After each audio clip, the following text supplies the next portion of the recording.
Hey guys, this is Comic Uno in Comic Frontline, and today I'm doing Comic Uno episode 71, and this is the show where I review all the comics I read this week in one show. So let's get started. We're going worst pick of the week to best pick of the week. We have a lot of comics, 22 comics this week, so let's get started. Number 22 is Axis issue 4. This was worst pick of the week. It was not a no-brainer. There's a couple iffy issues this week. But with Axis, great artwork. I love the artwork for this series. Don't get me wrong. This is probably the only reason it got 2 stars. But the story is just very, very out of character, and some of the things just come out of nowhere. I was saying that in my in-depth review a lot, and I'm saying that a lot here. Things come out of nowhere. Tony Stark becoming Superior Iron Man, the direction of him drinking again, doesn't make sense. He's just doing it.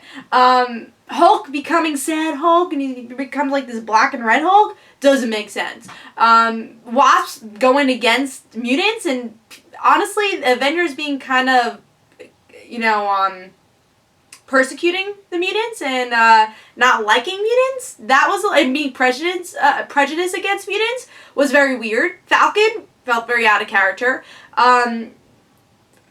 Scarlet Witch didn't care what they were doing with the mutants. She's like, alright, I'm an Avenger, so I know I'm a mutant, but whatever. Everything here just didn't make sense. Everyone was out of character. There wasn't really any story going on. There was no build-up. It was just, all these random things happening in one issue. Did not like Axis at all. Again, the only thing I liked was the artwork.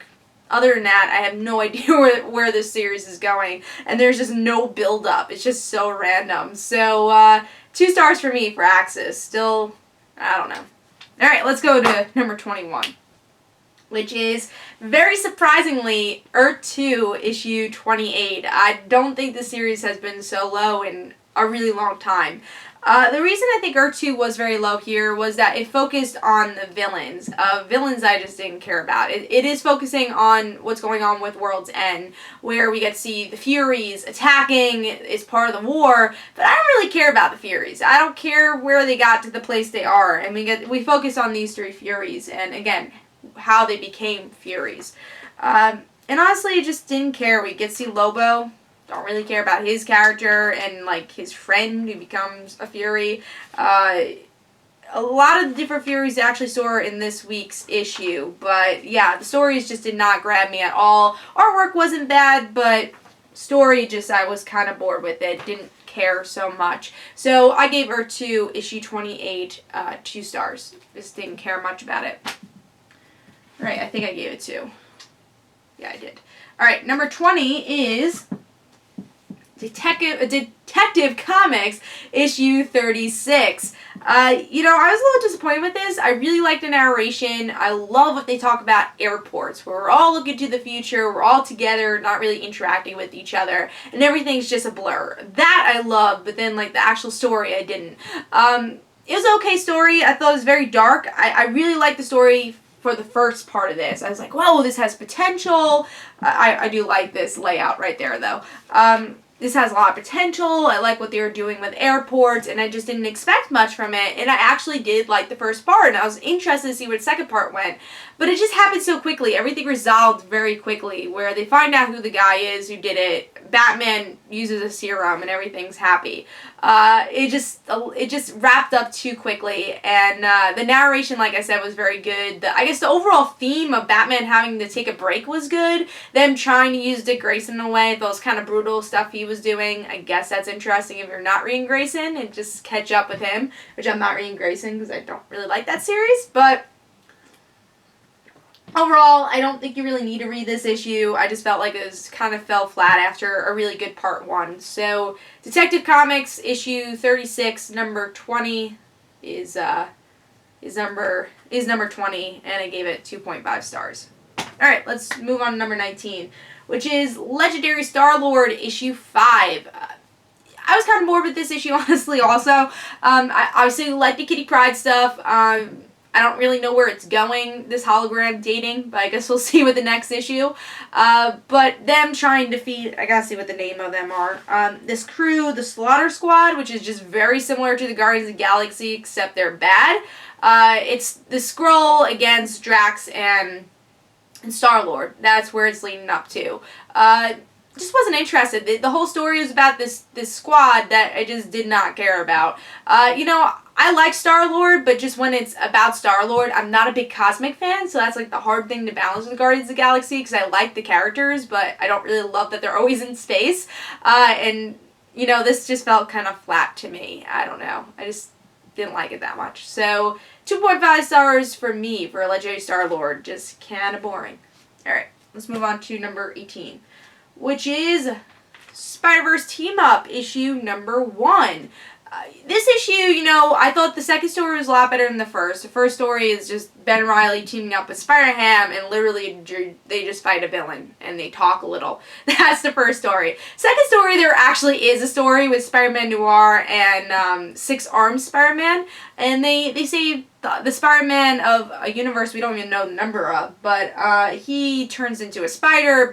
Uncle Ben and Aunt May are still alive, and they end up curing him of this spider disease, and they can have a happy life. The Moreland's not going to go to him. So I like the second story. Do you really need to read it? Probably not. It is a $3.99 book, and I think, again, it kind of fell a little flat. First story I really didn't care about, even though the artwork was like very Spider-Man-like and light, and I really liked the artwork. And for the second story, I liked the artwork too. I don't know if the same artist, but very similar style. But the story is just, I don't think it's worth $3.99. It just didn't grab my attention. Again, the second one grabbed my attention a little bit more than the first, but I don't think it's worth buying the book for it. So I'm going to give Spider-Verse Team Up issue 1 2.5 stars. So now we're up to, I think, number 17. Yes, we are. Number 17 is Gotham Academy, issue 2.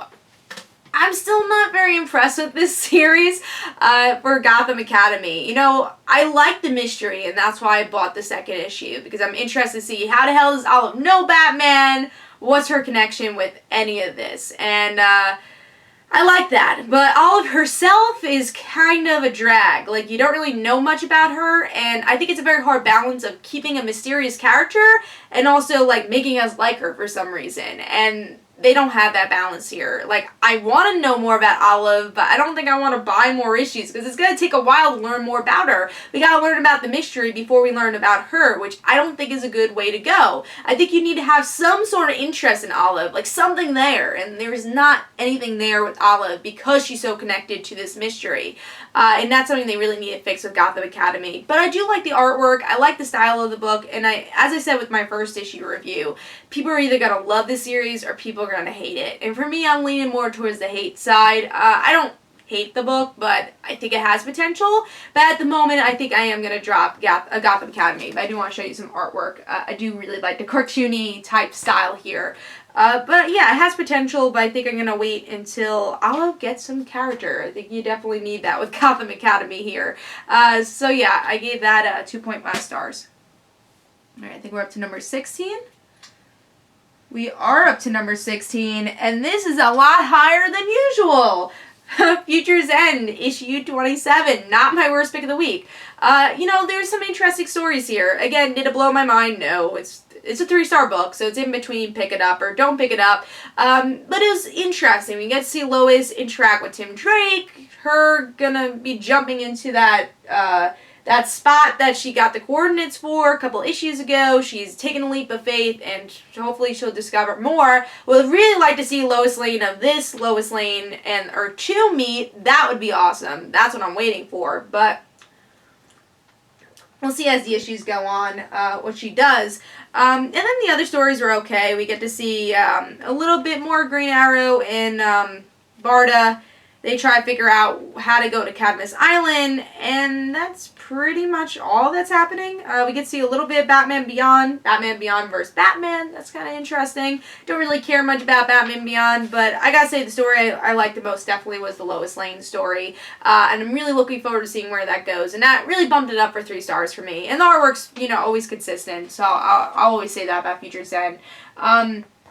But yeah, I gave it 3 stars. I thought it was an okay issue, and a bit of an improvement of what we've been getting with Future's End. Let's hope it stays this way, or like kind of consistently goes up. Who knows? Alright, so let's move on to number 15, and that is World's End, issue 5, a little lower than usual. I gave this 3 stars, and it's kind of going a little bit down. I don't like seeing this with World's End. But with this issue, we get to see Green Lantern has to bring the balance of the world back, the gray, the green, everything back together. I guess that's what they're doing with the Green Lanterns. Now they're using, like, you know how they have the rot and the green in the New 52 and the regular DC Universe? I guess they're doing that with Green Lanterns. I'm a little confused of how Green Lanterns work in there too, but who knows? Guess that's what they're doing.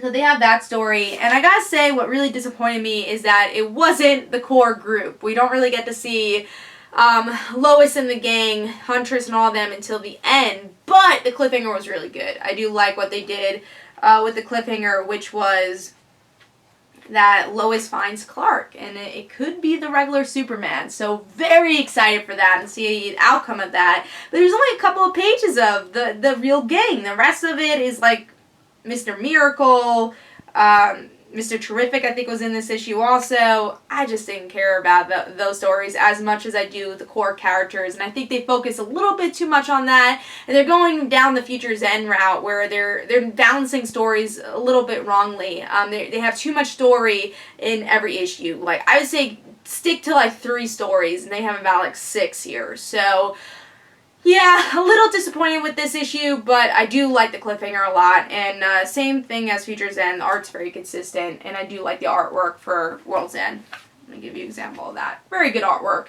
So overall, I'm going to give World's End issue 5 a bit disappointed, but the cliffhanger was good, 3 stars. Alright, I think we're up to number 14. Let me just make sure.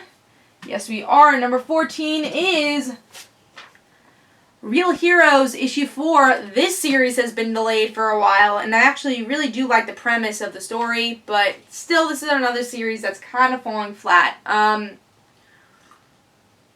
Real Heroes has an interesting premise. It's about these celebrities who become superheroes, and then as the story goes on, I really like how heroic they are. They're trying to save the people of this earth and go to their regular earth. That's kind of what the story's going at. But we find out, like, who's behind all this, and that their powers are actually like holograms.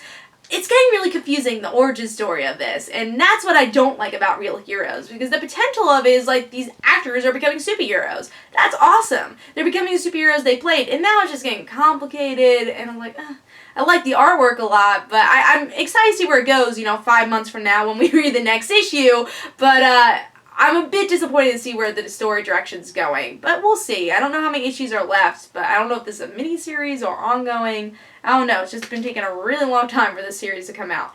But yeah, 3 stars for me for that one. Alright, now up to number 13, which is Batman Eternal, issue 31. A lot higher than usual, too. I thought this was a good issue. This is getting higher than the 3-star books.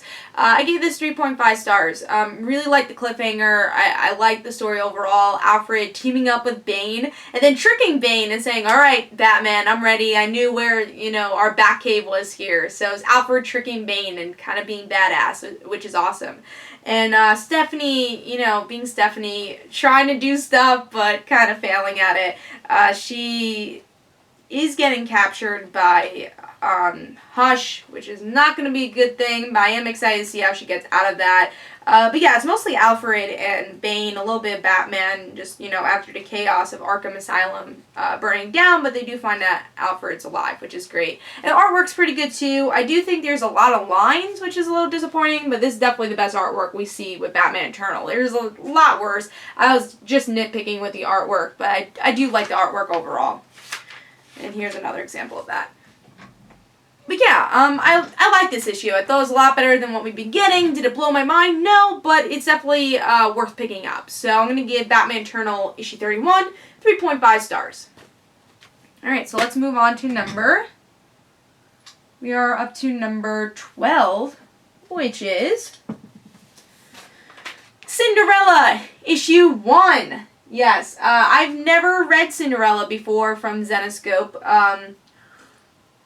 It's connected to Age of Darkness, which I also haven't been reading, but I got the gist of with reading other Zenescope books. And I like this. I thought it was a good story, learning more about Cinderella, really being twisted from what we know Cinderella to be. She was a sorority girl who's now like this badass ninja, and she is a villain. It's kind of cool to see a villain's perspective of, I mean, she's kind of like stuck in a situation. She can not be a villain, if that makes sense. You know, she was a villain, she's sticking with the villains, and now the villains are starting to hate her, so do you think she'll stay as a villain? Who knows? But everyone, like, looks down upon her, even though she's kind of badass. She does the wrong thing. She doesn't, like, plan out everything. Artwork's also really good for the story, so overall, I might not be interested in the universe of the villains. I think that's why it's a bit lower. But I am interested in Cindy's character, who's Cinderella. And I'm definitely going to get the rest of the miniseries, see where it goes. So I gave this 3.5 stars. Alright, so let's move on to number 11.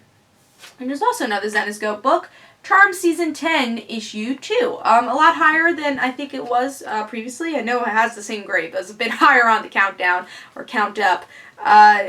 Yeah, Charmed Season 10, this is definitely really fun. I like seeing the leprechauns, like, fall in love with Phoebe, and then Prue feel kind of left out of the whole magic thing ever since she let go of her Hathaway powers and now she's just a regular witch. So it's interesting to see that dynamic. But overall, I just really like the sisters' dynamic, and I like how similar it is to the TV show. This just felt like a fun episode of Charmed, where they have a lot of leprechauns, and, you know, but they still have the overarching story where demons obviously want to kill them. And Prue being a little self-conscious of herself, and having Cole stay with her. So yeah, I mean, I would like to see more Paige. It seems like we're going to see more Paige in the next issue. She's my favorite Charmed one, so I'm excited to see more Paige. That I am excited. Where's Henry? I want to see more Henry, too. So, I like the issue. I give it 3.5 stars. Artwork's a bit simplistic, but overall, I thought this was a really fun issue. Alright, so, and also I think Piper is very in character for that story, too. She just poured water on a demon. That's something Piper So would do. Alright, so let's move on to number 10, which is Weapon X Program, Issue 1. I like this issue. I thought it was pretty good. It has a lot of potential. It's mostly a build-up issue where we get to see the new Weapon X characters come together and learn more about their powers, and they're able to escape the Weapon X facility before it explodes, and they find one blonde girl that's on a bed. It's like, oh, it's one of us. Let's save her, too. So I'm sure we're going to discover more about her in the next issue. But the cliffhanger kind of got me annoyed. The cliffhanger, we get to see this guy who we've been following had this mask on throughout the whole time and does not look anything like Wolverine towards the back. So just saying, he does not look like Wolverine with his hair here. But in the end, he's like, oh, well, I don't really know who I am. I'm like seeing wars in my mind, and Wolverine probably. I hope they go the direction of Weapon X implanted Wolverine's ideas in this guy's head. That I could accept. I don't want to see Wolverine's return now. He just died. Let him rest. Just like all the other Life After Logan stories, Aftermath stories have been saying. Wolverine, you have time to rest. You're not dead, you got time to rest. Give him time to rest. I don't want to see Wolverine's face attached to anything.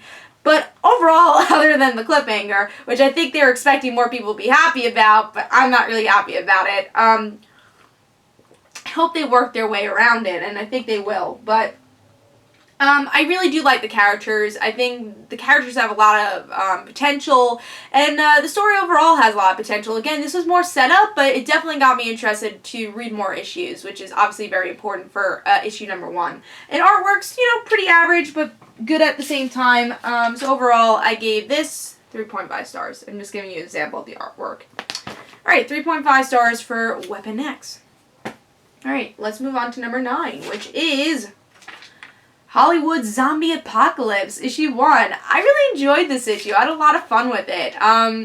It's this unknown actor who's becoming part of, like, this big superhero role, and there's zombies in the hotel, and the people of, like, High School Musical bring the zombies into the hotel. And one thing I love about this, they didn't use fake actors. They actually used Tom Cruise and, trying to think who else they used, Selena Gomez. Like, I thought that was hilarious. Justin Bieber was here. And that actually made the issue for me, was that aspect of them using real celebrities. So yeah, this is just a lot of fun. I liked Hollywood Zombie Apocalypse.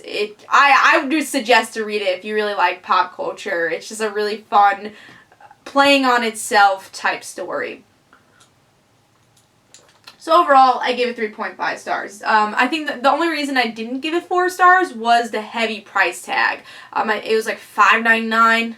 That's a lot of money, so I would wait until that price goes down a little, or if you can get it for cheaper price, because $5.99 is a lot, but it's still kind of worth reading because it's a lot of fun. But $5.99 is a bit pricey.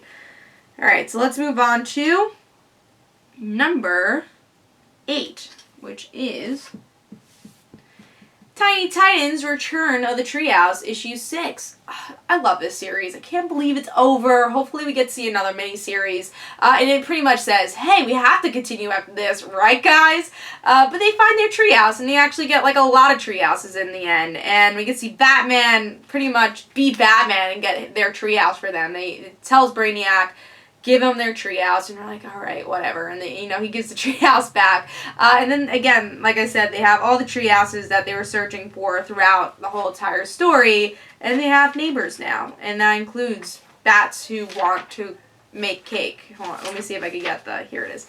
The invisible treehouse also. Yeah, this series is so much fun. It pokes fun at the New 52, Future's End. It pokes fun of Crisis of Infinite Earths. It pokes fun at everything here, and that's why I love Bat Tiny Titans. It's a cute book. It makes a lot of references. It makes you laugh. Batman's yelling for Clark. I mean, this is just hilarious. Artwork is so much fun. Solid issue, definitely. I gave it 4 stars. If you're not reading Tiny Titans, do yourself a favor and read it. It's so much fun, this book, and I really hope we get to see Tiny Titans continue in some way. Maybe get another ongoing. Come on, guys. This is such a great book for kids and all ages. If you have a kid, if you don't have a kid, just read it. It's so much fun. Alright, so let's move on to number 7, which is Life After Logan, issue 1. Yeah, this is actually really high on the list. I have not been liking the Aftermath Logan stories. I think it's been a little bit too much Wolverine, and that's been a big complaint of all of us on Frontline. We get more Logan than we did when he was alive, and that's been a big complaint. But Life After Logan has some really good stories, and most of the time when you get like a 3-part story, 3 different stories, there's a lot of weak stories, like, oh, that one was okay. I hate that Marvel does that all the time, because I want to get one full story. I don't need these 3 short stories. But with this, it actually really worked. The first story is about Cyclops and how they never agreed with each other, but he did stuff for Wolverine. I don't want to spoil it. I kind of spoiled my in-depth review, but it just pays homage to Wolverine in a Cyclops type way, and artwork was really good. That was so my favorite of Life After Logan and made the issue for me. Second story was Colossus and Nightcrawler, and them going to Japan giving the katana to Wolverine's wife. I thought that was touching, and again, they did stuff to pay homage to Wolverine also. They definitely did stuff in a Wolverine way. And then Armor was probably the weaker one, but still a good story, where Armor, we find out that Armor is created because of people that die around her. I did not know that her powers are so depressing, but I guess they are. Yeah, we get to see that she wants to drink, like, Wolverine's last beer, and then, I don't know who was talking to her, honestly. I did not recognize the mutant, but whoever was talking to her said, oh, you shouldn't do that, put the beer away, Logan wouldn't want this, and then, she doesn't end up drinking the beer, but she still feels connected to Wolverine. So all 3 stories were really good, really touching, but that Cyclops story got to you, so I definitely recommend the issue. I gave it 4 stars. Very solid story, and definitely the best Aftermath Wolverine story I have read so far. Alright, so let's move on to number 6, which is Imperial, issue 4. I really enjoyed this. It was something different where I wasn't expecting the series to go. This is a mini-series, I'm pretty sure. Maybe it'll continue in some way, but we get to see Imperial, and I think the main character is Mark, but I'm just going to call him the main character for now. They are training, and main character is getting married, and he has to choose between his loved one, the person he's marrying, and these superpowers that he's always dreamed of. And then he realized, I don't want these superpowers. I want to get married. Maybe when I was younger I would want to be a superhero, but I'm just, you know, the best thing is love, connections with real people. And Imperial finally realizes maybe it's time to give up the throne. He throws the crown on the moon, and no one becomes Imperial in the end. And I didn't expect that to actually happen. I thought it was a really good twist, and just a really touching miniseries. So overall, it's about relationships, it's about love, and it's, yeah, definitely about connections, and I love that. And it was good artwork, just a touching story overall. So I gave that 4 stars. I thought it was very solid, and I definitely recommend Imperial. I was very happy I read it. Alright, so let's move on to top 5 now. Number 5 is Injustice Gods Among Us, issue 3. This is the first time I bought Injustice Gods Among Us in a very long time. I did read issue 1 and 2, like, Tuesday. I bought it, like, last week, and I waited until the next issue came out. And, I really enjoyed this a lot. What I love about Tom Taylor's writing is the character interaction, and you get that right here. Harley Quinn just being a great Harley Quinn. Tom Taylor should write Harley Quinn. He's written Harley Quinn the best in the New 52, even though it's not really the New 52, but he's written Harley Quinn so far the best. But yeah, also you get to see Constantine really likable here. I've never really liked Constantine that much, but, you know, him having a daughter, his dialogue here is just so likable. Madame Xandu finding out her secret lover is dead. There's just so many great moments in this issue, and overall I just think it's a really great character-driven story, and I'm curious to see where this whole magic side will go with defeating Superman. So artwork is really good too. It fits the story so well. Yeah, I just thought it was a really solid story, and I think if you guys are not reading Injustice and you feel like, oh, you know, the video game's out, why should I read Injustice? I felt the same way. But then I did read some back issues and some, you know, I heard some great reviews and some panels I saw, like, on Tumblr. I was like, oh, this is really good. I gotta start picking this up, and I'm glad I did. It's a really, really good series. So, looking forward to seeing where this goes. I gave Injustice God Among Us 4 stars. Alright, let's move on to number 4, which is Superman Unchained, issue 9. Yeah, Superman Unchained, I really liked it. You know, if I had to nitpick, the only thing I didn't really like was the Wrath story. Like, I don't care about the villain, but everything else was perfect here. You know, Lex Luthor talking about Superman not being a symbol, and Lois, there's this wonderful Lois and Clark scene, where Lois is just like, thanks, you know, for helping me. And those two pages, like, oh, that's Lois and Clark. I love it. So yeah, great artwork by Jim Lee, which made the issue also. Like, look at it's beautiful artwork with also want to show you the page of ships flying by. Yeah, just look at this. Amazing artwork by Jim Lee. And again, the story, as much as I didn't love Wrath, I do like what Superman represented, and it just shows that, you know, there's a part which really got to me was the flashback where Clark almost kills somebody, and Martha's like, you're only doing it for protection. He's like, no, I'm not letting this guy die, and he saves him, and even though he was, like, pretty much dead, he saves him, because he didn't want to kill somebody, even though the artwork was a little weird. It was, like, a painted style, but, yeah, again, the Lois Clark moment, Lex Luthor describing Superman, and by the end, Superman kind of getting back to who he was, working for the Daily Planet kind of slowly, you know, kind of flirting with Lois Lane in the end. I just thought overall it was a really good story, and I gave it 4.5 stars. You know, I'm really upset that the series always got delayed, but overall I think it was a really good Superman story, and I think Scott Snyder got the dialogue for Superman perfectly here. So 4.5 for me for Superman Unchained. Alright, let's move on to number 3, which is Amazing Spider-Man, issue 9. It's a little lower than I expected, but I really did enjoy this issue. The art was really good. I didn't really like the Moreland backstory. Like, I really don't care about his family drama, but they put it in anyways. But I love seeing the Spider-Man come together, and that's what it's about. It's Peter learning that the Spider-Verse thing is happening, and them all coming together. And of course, we gotta talk a little bit about May here. I do want to talk about May. She has somewhat of an appearance here. I don't really like how she looks. I think her attitude was good here, you know, her wanting to protect her brother. But she went back to short hair. I always like the longer hair a little bit more. She looks a bit goth here too. Like the underline, like her eyes looks a little weird. And her face looked puffy. So the visual of May looked a bit weird, but I thought she was in character, which was great. So yeah, I was happy with May here, and I was happy with all Spider-Men coming together. So this was mostly a setup issue. It wasn't a perfect issue, but like I said, the artwork was really good. Most of it at least.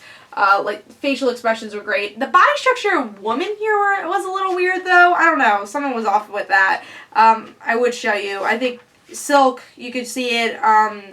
This whole page actually with Silk was a little bit weird with her body structure. But yeah, overall, I did like the issue. Artwork, face-wise, and everything else-wise was great. For every other character besides May. But yeah, I did like the issue a lot. Again, it's just that these characters came together and it's finally happening. It's the excitement of that finally happening. So yeah, 4.5 for me. Really enjoyed it, and just some little nitpicks here and there. Alright, so let's move on to number 2. Hulk, issue 8. Finally, I'm reading Hulk after, Frontline Live. Yeah, Jay and Mike Spiderslayer talking about it a lot. And I was like, you know what? I like Red She-Hulk a lot. I want to get this issue. So I did. I got the issue. And I thought this is the best Betty and Hulk interaction we have ever had.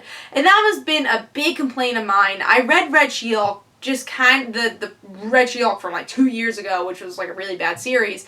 I read it wanting a good Hulk Betty moment, and I don't think we've ever gotten that since Betty's become Red She-Hulk. There was never that interaction of that glimmer of hope of their love, or just like just not a good interaction. I would love to see them relate as Hulks, and they never really did. It was always Red She-Hulk, oh, I don't want to bother with you, I'm Red She-Hulk, or Hulk's like, I have someone else to do, so bye.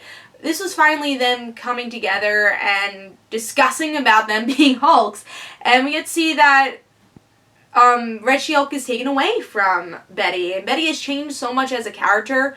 And we get Bagley's art, which is amazing. It works so well with the series. And Hulk being able to plant the cure in her soup, or, her lunch. And she's just so upset that she's not Red She-Hulk. And she becomes hysterical in a way. She starts laughing. She's like, well, what do I do now? This was my life. This gave me strength. And who am I now? She's always pushed around. She's always damsel in distress. And when she became Red She-Hulk, she felt powerful. She felt like her own character, and she's always been following Bruce, and now she's just back to being nobody in her way. So I just love the reaction that you see her. I thought that was so powerful. So yeah, overall, I'm not really happy they took away Red She-Hulk from her. I do hope that she becomes Red She-Hulk in a way, but maybe less crazy, that would be kind of nice. Or just, give her another position to have a stronger position. But I love the Hulk Betty moments here. I just thought it was amazing. So, 4.5 for me. I just thought it was a really great issue. Alright, so let's move on to number 1. What beats Spider-Verse? What beat Hulk is Green Arrow, issue 36. Love this. This is such a good issue. We get to see Mia Dearden so much in character and, tell the same origin story but in a fresh way.